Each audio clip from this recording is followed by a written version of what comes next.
Hello बच्चों, कैसे हो? आज अपन सेकंड चैप्टर को स्टार्ट करते हैं। पिछले 3 वीडियो में अपन ने फर्स्ट चैप्टर पूरा कर लिया था। अपन ने फर्स्ट यूनिट स्टार्ट की थी, जिसका फर्स्ट चैप्टर पिछले 3 वीडियो में अपन ने पूरा कर लिया था। आज अपन सेकंड चैप्टर को स्टार्ट करने जा रहे हैं फर्स्ट यूनिट का, जिसका नाम है नर एवं मादा युग्मकोद्भिद की संरचना एवं विकास। नर एवं मादा युग्मकोद्भिद की संरचना और विकास। पिछले वीडियो में मैंने आपको बताया था कि लैंगिक जनन को अपन डिटेल से स्टडी करेंगे, और वो दोनों लैंगिक जनन जो है वो 2 चैप्टर के अंदर, चैप्टर नंबर 2 और चैप्टर नंबर 3, दूसरे और तीसरे चैप्टर के अंदर अपन को लैंगिक जनन के बारे में ही पढ़ना है, जिसकी शुरुआत अपन इस चैप्टर से कर रहे हैं। तो सेकंड चैप्टर नाम अपना ये हो गया है, जिसके अंदर सबसे पहले अपन बात करते हैं। देखो, नर एवं मादा युग्मकोद्भिद।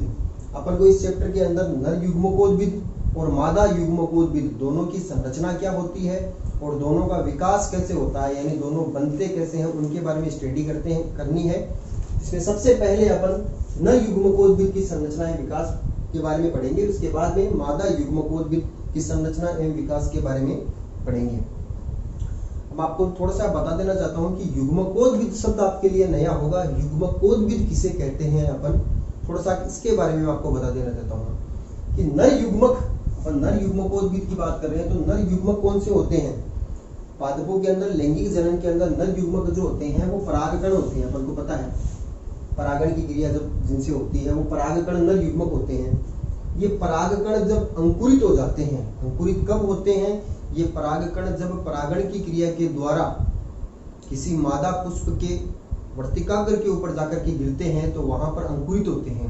अंकुरित होते हैं तो इन परागकणों से एक पराग नलिका बाहर की तरफ निकलती है ऐसे, और इसके अंदर पाए जाने वाला जो जनन कोशिका का केंद्रक है, ये इस नलिका के अंदर आकर के समसूत्री विभाजन से विभाजित होकर के 2 नर युग्मकों का निर्माण कर देता है।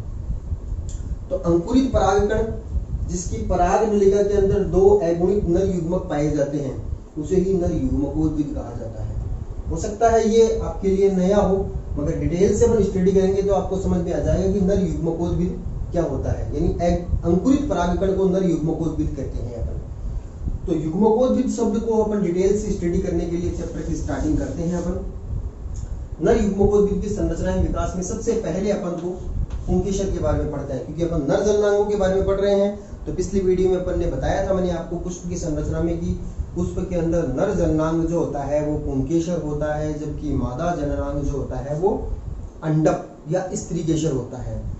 नर जननांग पुंकेसर, जिसके बहुत सारे पुंकेसर मिलकर के पुमंग का निर्माण कर रहे थे, यानी पुमंग की एक इकाई पुंकेसर को कहा था अपन ने।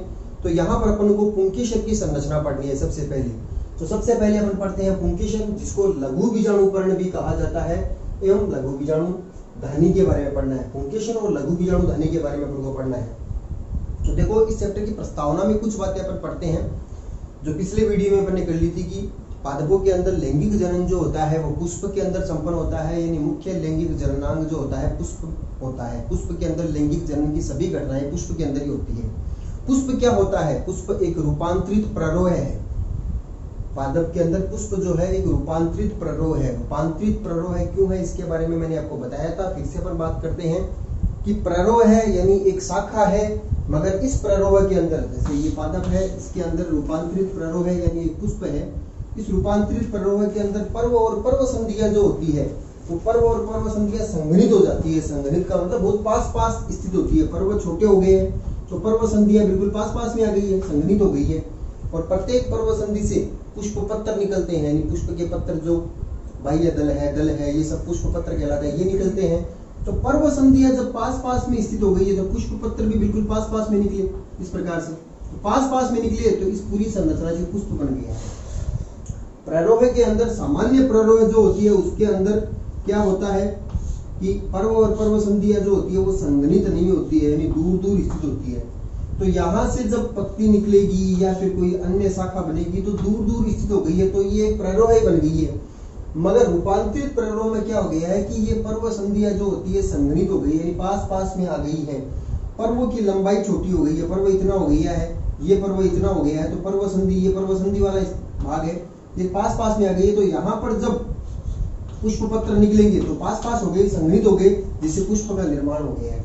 इसलिए पुष्प को अपन ने एक रूपांतरित प्ररोह है यानी एक मॉडिफाइड शूट कहा है। अब पुष्प के अंदर नर जन्नांग पुंकेसर, मादा जन्नांग स्त्रीकेसर। तो पहले अपन नर जन्नांग के बारे में पढ़ते हैं। पुंकेसर, पुंकेसर जिसको लघु बीजाणु पर्ण भी कहते हैं। ध्यान रखना, नर जन्नांगों से संबंधित शब्द लघु आएगा और मादा जन्नांगों से संबंधित शब्द गुरु आएगा। ये आपको याद रखने की ट्रिक है। लघु बीजाणु पर्ण का मतलब पुंकेसर है और आगे चल करके अपन पढ़ेंगे गुरु बीजाणु पर्ण, उसका मतलब स्त्रीकेसर आएगा। स्त्रीकेसर यानी अंडप, अंडप को गुरु बीजाणु पर्ण कहते हैं। पुंकेसर को लघु बीजाणु पर्ण कहा जाता है क्योंकि पुंकेसर के परागकोश में, पुंकेसर के परागकोश के अंदर पराग कणों का निर्माण होता है जिनको लघु बीजाणु भी कहा जाता है। तो लघु शब्द नर जन्नांगों से संबंधित है। पुंकेसर को लघु बीजाणु पर्ण भी कह दिया। और पुंकेसर के परागकोश में जो अगुणित युग्मक बनते हैं जिनको अपन लघु बीजाणु भी कहते हैं, और लघु बीजाणु जिस संरचना में बनते हैं उसको लघु बीजाणु धानी भी कहते हैं।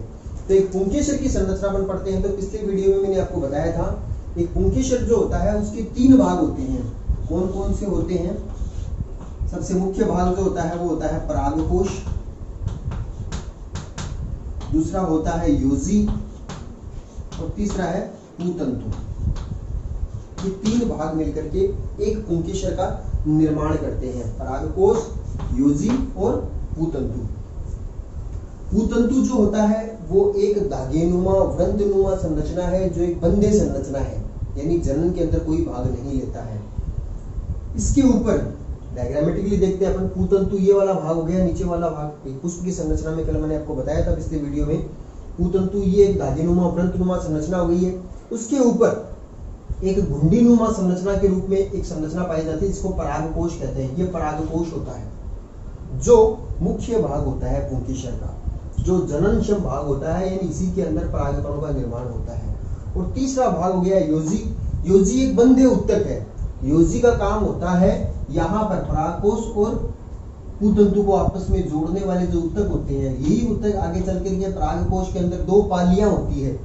प्रत्येक द्विकोष्ठी परागकोश के अंदर 2 पालियां होती है। कोष्ठक या पाली एक ही बात है। दोनों पालियों को जोड़ने के लिए कुछ उत्तक पाए जाते हैं जो बंधे उत्तक होते हैं, जो योजी कहलाते हैं। साधारण अपन ये देख सकते हैं कि पूतंतु और परागकोश के जोड़ने वाला स्थान योजी कहलाता है। जो योजी बंधे है, पूतंतु भी बंधे हैं, जबकि जननक्षम भाग जो होता है परागकोश होता है जो घुंडीनुमा संरचना में पूतंतु के ऊपर जुड़ा हुआ रहता है। ये 3 भाग जो होते हैं पुंकेसर के पाए जाते हैं। अब अपन बात करते हैं पुंकेसर के बारे में थोड़ी और। पुंकेसर का ये वाला भाग जो होता है परागकोश, यही जननक्षम भाग है। ये परागकोश जो होता है, ये परागकोश अधिकांश पादपों में द्विपालित संरचना होता है। द्विपालित यानी 2 पालियां इसके अंदर पाई जाती है। द्विपालित या द्विकोष्ठी बोल सकते हैं अपन, डाइथियस। द्विकोष्ठी या 2 पालियां, यानी एक परागकोश जो होता है उसके अंदर, कल भी अपने चित्र के अंदर बनाया था कि ऐसे 2 पालियां पाई जाती है और दोनों पालियां योजी के द्वारा जुड़ी रहती है। यानी यहाँ से योजी स्टार्ट हो जाती है, ये योजी ही इनके बीच के अंदर दोनों पालियों को अलग अलग करने के अंदर बंधे उत्तक के रूप में पाई जाती है और यहीं से इसका पूतंतु जो होता है वो नीचे जुड़ा हुआ रहता है। तो द्विपालित संरचना होती है परागकोश। द्विपालित संरचना जो है उसकी प्रत्येक पाली के अंदर 2 प्रकोष्ठ पाए जाते हैं। देखो, कोष्ठ के अंदर प्रकोष्ठ, यानी पाली के अंदर प्रकोष्ठ यानी चेंबर पाए जाते हैं। यानी प्रत्येक पाली के अंदर 2 कोष्ठक या 2 चेंबर पाए जाते हैं। इन प्रकोष्ठों को अपन क्या कहते हैं? इन प्रकोष्ठों को अपन परागपुट या परागधानी या लघु बीजाणुधानी कहते हैं। ध्यान रखना, दोबारा से रिपीट कर रहा हूं। प्रत्येक द्विपालित परागकोश में 2 पालियां हैं, एक पाली ये, एक पाली ये। दोनों पालियों के अंदर 4 लघु बीजाणुधानियां बन गई है। 4 कैसे बन गई है कि प्रत्येक पाली में 2 लघु बीजाणुधानियां हैं और इन लघु बीजाणुधानियों का दूसरा नाम अपने क्या कहा है? परागपुट भी कह सकते हैं, परागधानी भी कह सकते हैं या लघु बीजाणुधानी भी कह सकते हैं। यानी प्रत्येक पाली के अंदर 2 प्रकोष्ठ होते हैं। ये इन प्रकोष्ठों को अपन परागपुट या लघु बीजाणुधानी कहते हैं। कैसे होते हैं? जब इस परागकोश का अपन अनुप्रस्थ काट काटते हैं, यानी इस प्रकार से इसका टीएस काटते हैं, अनुप्रस्थ काट का मतलब इस प्रकार से इसको काटते हैं, तो इसके अंदर अपन को आंतरिक संरचना के अंदर 4 प्रकोष्ठ दिखाई देते हैं, यानी प्रत्येक पाली के अंदर 4 प्रकोष्ठ दिखाई देते हैं। ये वाला जो परागकोश है, इसको अगर अपन ऐसे टीएस काटे इसका, तो इसके अंदर अपन को 4 प्रकोष्ठ आसानी से नजर आते हैं, यानी ये वाला भाग यही है। इसके अंदर इस प्रकार से संरचना हो गई है कि 2 तो इसमें हो गई है और 2 इसमें हो गई है, तो 4 प्रकोष्ठ हो गए, 1 2 3 4। तो प्रत्येक पाली के अंदर कितने प्रकोष्ठ हुए? प्रकोष्ठ का उपनाम क्या बताया मैंने? प्रकोष्ठ को अपन परागपुट या लघु बीजाणुधानी भी कह सकते हैं। तो प्रत्येक पाली के अंदर 2 परागपुट या 2 लघु बीजाणुधानी हो गई है, और एक परागकोश के अंदर 2 पालियां हैं, तो एक द्विपालित परागकोश के अंदर कितनी लघु बीजाणुधानियां हो गई है, या कितने परागपुट हो गए हैं? 4 परागपुट हो गए हैं। एक द्विपालित परागकोश के अंदर 4 परागपुट या 4 लघु बीजाणुधानियां पाई जाती है। इस वाले चित्र को, ये वाला जो अनुप्रस्थ काट काटने के बाद में ये वाला चित्र मैंने आपको दिखाया है, यानी 4 लघु बीजाणुधानियां पाई जाती है। मगर इसका एक अपवाद होता है, ध्यान रखना, अच्छा क्वेश्चन बन रहा है। अधिकांश पादपों के अंदर परागकोश जो होता है द्विपालित संरचना है, यानी 2 पालियां है। इसका मतलब 2 पालियां हो गई है, तो लघु बीजाणुधानी कितनी हो गई है? 4 लघु बीजाणुधानियां हो गई है। मगर एक्सेप्शन, अपवाद की बात करते हैं अपन, तो अपवाद स्वरूप मालवेशी कुल के पादपों में, मालवेशी कुल कौन सा होता है? भिंडी वाला कुल, भिंडी वाला कुल मालवेशी कुल होता है। मालवेशी कुल के पादपों में परागकोश जो होता है वो, परागकोश जो होता है वो एक पालित संरचना है। अच्छा क्वेश्चन है। मालवेशी कुल अपवाद है किस चीज का? कि अपन ये कहते हैं कि एक परागकोश में 4 लघु बीजाणुधानियां हैं। 4 लघु बीजाणुधानियां कब होगी? जब परागकोश द्विपालित हो, 2 पालियां हो। मगर मालवेशी कुल के पादपों में परागकोश एक पालित संरचना है, यानी एक ही कोष्ठक है, पाली एक ही है, यहां से पुतंतु जुड़ गया है, दूसरी पाली यहां पर जुड़ी नहीं है। तो एक पाली के अंदर तो 2 ही प्रकोष्ठ होते हैं, यानी 2 ही परागपुट या 2 ही लघु बीजाणुधानियां होती है। तो लघु बीजाणुधानियां कितनी हो गई है? 2 लघु बीजाणुधानियां। तो मालवेशी कुल के पादपों में एक पालित परागकोश होने के कारण इसके अंदर 2 लघु बीजाणुधानियां ही होती है। ध्यान रखना बच्चों, लघु बीजाणुधानी कितनी हुई? 2। किसमें? केवल मालवेशी कुल के पादपों में। बाकी अधिकांश पादपों में परागकोश जो होता है वो द्विपालित होती है, एक पाली ये, एक पाली ये, जिसका अनुप्रस्थ काट काटने पर संरचना अपन को ये मिलती है। तो ये एक अच्छा क्वेश्चन बनता है। अपवाद स्वरूप मालवेशी कुल के पादपों में परागकोश एक पाली संरचना है, जिसके फलस्वरूप इसमें 2 लघु बीजाणुधानियां पाई जाती है। अब अपन आगे बात करते हैं इसका अनुप्रस्थ काट काटे अपन। अनुप्रस्थ काट काटने पर इसके अंदर अपन को एक पाली के अंदर 2 प्रकोष्ठ नजर आते हैं। इन प्रकोष्ठों को अपन परागपुट या लघु बीजाणुधानी भी कहते हैं। इस प्रकार से एक परागकोश के अंदर 4 लघु बीजाणुधानियां पाई जाती है। लघु बीजाणुधानी का मतलब क्या है? धानी एक घर है, धानी एक घर को कह दिया जिसके अंदर लघु बीजाणु या परागकणों का निर्माण होता है। लघु बीजाणु को अपन परागकण भी बोल सकते हैं। माइनर सा अंतर होता है इनके अंदर भी, कि लघु बीजाणु इनको कब कहा गया है, परागकण इनको कब कहा गया है, वो अपन आगे की वीडियो में देखेंगे। मगर फिलहाल अपन इतना देखते हैं कि लघु बीजाणु या परागकण एक ही बात है। तो लघु बीजाणु का निर्माण जिस घर में होगा उसको लघु बीजाणुधानी कह दिया है। तो लघु बीजाणुधानियों में लघु बीजाणुओं का निर्माण होगा। लघु बीजाणु क्या है? परागकण। परागकण क्या है? नर युग्मक। देखो आपको बताया मैंने, लघु शब्द नर के लिए आया है, तो लघु बीजाणुओं को अपन ने नर युग्मक भी कह देते हैं आगे चल करके। तो 4 लघु बीजाणुधानियों का निर्माण हो गया है, यानी इसके अनुप्रस्थ काट को काटने पर अपन के अंदर 4 घर नजर आए हैं। इन चारों घरों को अपन ने 4 परागपुट या 4 लघु बीजाणुधानी कह दिया है। इनके अंदर परागकण का निर्माण होता है। परागकण अगुणित संरचनाएं होती है, अगुणित, जो आगे चल करके नर युग्मों का निर्माण करती है। ये सभी जो येलो कलर के अंदर डॉट से नजर आ रहे हैं, ये सब परागकण है। और ये 4 जो पिंक कलर के अंदर संरचनाएं मैंने बनाई है, ये है लघु बीजाणुधानियां। तो एक द्विपालित परागकोश के अंदर 4 लघु बीजाणुधानियां अपन अनुप्रस्थ काट काटने पर आसानी से इसके अंदर देख सकते हैं। अब अपन बात करते हैं परागकोश का परिवर्धन। परागकोश का परिवर्धन। यहां पर एक छोटा सा क्वेश्चन बनता है अपने पास, परागकोश का परिवर्धन। परिवर्धन शब्द का मतलब आप समझ गए होंगे, परिवर्धन का मतलब होता है विकास, डेवलपमेंट। कैसे हुआ, परागकोश कैसे बना है, यानी ये वाली संरचना जो है इसका निर्माण कैसे हुआ है। देखो, विकास की प्रारंभिक अवस्थाओं की अगर अपन बात करते हैं तो परागकोश जो होता है वो चारों तरफ से एक भित्ति से घिरी हुई संरचना है जो बाह्य त्वचा कहलाती है, जिसके अंदर अभी तक लघु बीजाणु दाहिनी का निर्माण नहीं हुआ है। चारों तरफ से घिरी हुई एक संरचना है। इसमें बाह्य त्वचा जो होती है, यानी चारों तरफ देखो 4 भित्तियां होती है। अपन को अंदर तक लघु बीजाणु दाहिनी तक पहुंचने के लिए अपन को 4 भित्तियों से गुजरना पड़ता है। सबसे बाह्य भित्ति बाह्य त्वचा, फिर उसके बाद में एंडोथीसियम जिसको अंतस्थीसियम भी कहते हैं अपन।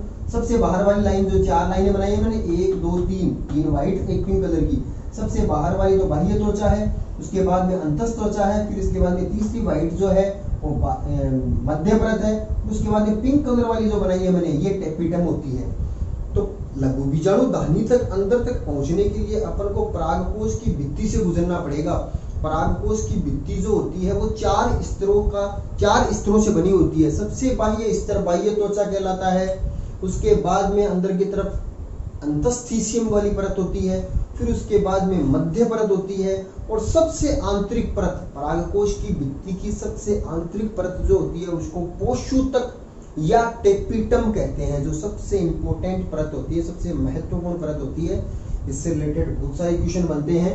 तो अपन को लघु बीजाणु दाहिनी तक पहुंचने के लिए 4 परतों से गुजरना पड़ेगा। बाहर से अंदर की तरफ चलते हैं तो अपन क्रम से 4 परतों का नाम ध्यान रखना है अपन को। सबसे बाहर बाह्य त्वचा, फिर अंतस्थीसियम, फिर मध्य परत और फिर टेपिटम। इन 4 परतों को क्रॉस करने के बाद में अपन अंदर पहुंचते हैं लघु बीजाणुओं तक, यानी परागकणों तक, यानी यहाँ पर अंदर परागकण पाए जाते हैं। तो मैं यहाँ पर परागकोश के परिवर्धन की बात कर रहा हूँ। तो परागकोश का परिवर्धन विकास की प्रारंभिक अवस्थाओं के अंदर एक बाह्य त्वचा से घिरा हुआ रहता है। कोई ये जो परतें मैंने आपको बताई ये अभी तक बनी नहीं है। और बाह्य त्वचा के ठीक नीचे, प्रारंभिक अवस्था की बात कर रहा हूँ, बाह्य त्वचा के ठीक नीचे एक परत और होती है जिसको अधस त्वचा या हाइपोडर्मिस भी कहते हैं। अधस त्वचा जो जब विकास पूर्ण हो गया तब वो परत नजर नहीं आ रही है, मगर प्रारंभिक अवस्थाओं में थी वो परत जिसका नाम था अधस त्वचा। अधस त्वचा जो होती है बाह्य त्वचा के ठीक नीचे, ये जो जैसे मैं आपको बात करूं कि परागकोश है, ये द्विपालित परागकोश है, इसकी चारों तरफ की ये वाली जो मैं व्हाइट कलर से लाइन बना रहा हूं, ये वाली जो लाइन है ये बाह्य त्वचा है। ये बाह्य त्वचा के ठीक नीचे अधस त्वचा की कुछ कोशिकाएं होती है जो इस वाले डायग्राम में दिखाई नहीं देगी क्योंकि विकास पूरा हो चुका है। अधस त्वचा की कुछ कोशिकाएं, चारों तरफ ये कोशिकाएं छोटी छोटी कोशिकाएं मिलकर के निर्माण कर रही है।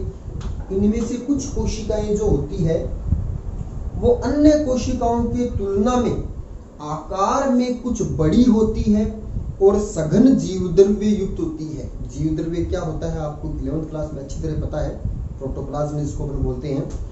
तो अधस त्वचा की कुछ कोशिकाएं अन्य कोशिकाओं की तुलना में आकार में बड़ी होती है। जैसे मैंने यहाँ पर ये कोशिका आकार में बड़ी बना दी है, यहाँ पर ये कोशिका आकार में बड़ा बना दी है, ये कोशिका आकार में बड़ी बना दी है। तो कुछ कोशिकाएं आकार में बड़ी होती है। इन कोशिकाओं को अपन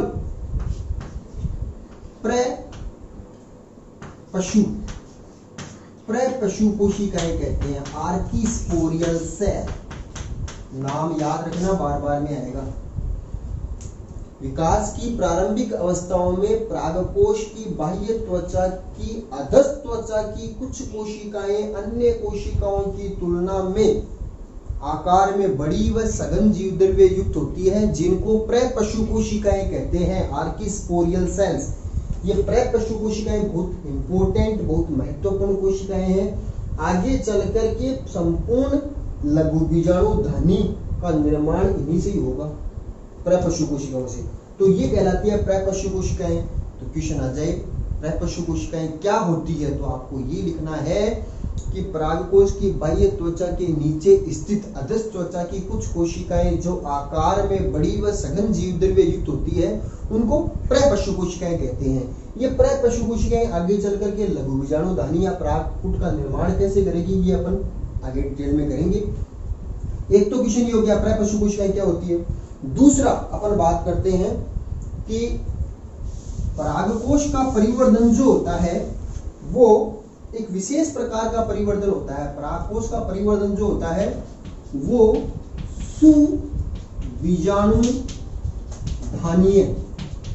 सुबीजाणुधानीय प्रकार का होता है। अच्छा क्वेश्चन बनता है। परागकोश का परिवर्धन सुबीजाणुधानीय प्रकार का होता है। इससे आप क्या समझते हैं? सुबीजाणुधानीय प्रकार का परिवर्तन का मतलब क्या हो गया है कि परागकोश का परिवर्धन जो होता है वो एक से अधिक प्रकार की बीजाणुधानीय कोशिकाओं से होता है। लाइन समझ में नहीं आ रही होगी, फिर से समझाता हूं कि परागकोश का परिवर्धन एक से अधिक बीजाणुधानीय कोशिकाओं से होता है। इसका मतलब क्या हो गया है कि परागकोश जो होता है उस संपूर्ण परागकोश की अपन बात करते हैं कि जैसे मैं ये परागकोश बना रहा हूं जिसके अंदर चारों भित्ति मैंने बना दी है। वो वाला डायग्राम यहाँ पर दोबारा से बना रहा हूं मैं। ये कैपिटल वाली परत बना दी है, अंदर ये लघु बीजाणु बना दी है। तो ये संपूर्ण परागकोश का परिवर्तन जो होता है वो किन कोशिकाओं से हुआ? प्रपशु कोशिकाओं से। अभी बताया मैंने आपको, प्रपशु कोशिकाओं से लघु बीजाणुधानी बनेगी। 4 लघु बीजाणुधानियां बन गई है और चारों तरफ भित्ति बन गई है, तो संपूर्ण परागकोश बन गया है। 4 लघु बीजाणुधानियां चारों की तरफ भित्तियां बन गई है। चारों भित्तियां कौन कौन सी? बाह्य त्वचा, अंतस्थिशियम, मध्य परत और टेपिटम। 4 तो बीजाणुधानियां बन गई है, चारों की तरफ 4 परत बन गई है, तो पूरा का पूरा परागकोश बन गया है। इस परागकोश का निर्माण एक से अधिक प्रकार की बीजाणुधानीय कोशिकाएं से होता है। यानी लघु बीजाणुधानी का निर्माण करने वाली कुछ कोशिकाएं होती है जिनका नाम होता है प्रारंभिक बीजाणुधानीय कोशिकाएं। ये बीजाणुधानीय कोशिकाएं बहुत सारी होती है और बहुत सारी बीजाणुधानीय कोशिकाएं मिलकर के एक ही प्रकार के परागकोश का निर्माण कर रही है। एक से अधिक प्रकार की बीजाणुधानीय कोशिकाएं मिलकर के जब एक ही परागकोश या लघु बीजाणुधानी का निर्माण करती है तो इस प्रकार का परिवर्तन जो होता है सुबीजाणुधानीय प्रकार का परिवर्तन कहलाता है। ध्यान में रखना आपको, सुबीजाणुधानीय प्रकार का परिवर्तन या विकास कैसा होता है जिसमें एक से अधिक बीजाणुधानीय कोशिकाएं एक बीजाणुधानी का निर्माण करती है। एक बीजाणुधानी बोल दो या एक पूरा परागकोश बोल दो, क्योंकि एक बीजाणुधानी जैसे बन रही है वैसे ये बन रही है, वैसे ये बन रही है, वैसे ये बन रही है, तो पूरा का पूरा परागकोश बन गया है। यहाँ पर प्रारंभिक कोशिकाएं थी, मान लिया अपन ने ये बीजाणुधानी कोशिकाएं हैं, यहाँ पर बीजाणुधानी कोशिकाएं, यहाँ पर बीजाणुधानी कोशिकाएं, यहाँ पर बीजाणुधानी कोशिकाएं। ये सभी कोशिकाएं एक से अधिक हो गई ना, ये सभी कोशिकाएं मिलकर के एक ही प्रकार का पूरा परागकोश या बीजाणुधानी का निर्माण कर रही है। तो इस प्रकार का परिवर्तन जो होता है सुबीजाणुधानीय प्रकार का परिवर्तन कहलाता है। तो ये 2 क्वेश्चन आपको यहाँ पर ध्यान में रखने हैं। व्हाट इज प्रपशु या आर्किस्पोरियल सेल्स? प्रपशु कोशिकाएं क्या होती है और सुबीजाणुधानीय प्रकार का परिवर्तन किस प्रकार का होता है कि नंबर के 2 क्वेश्चन बन गए।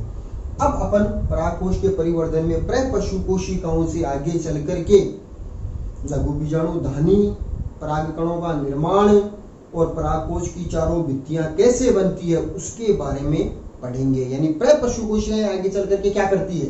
प्रपशु कोशिकाएं कौन सी थी?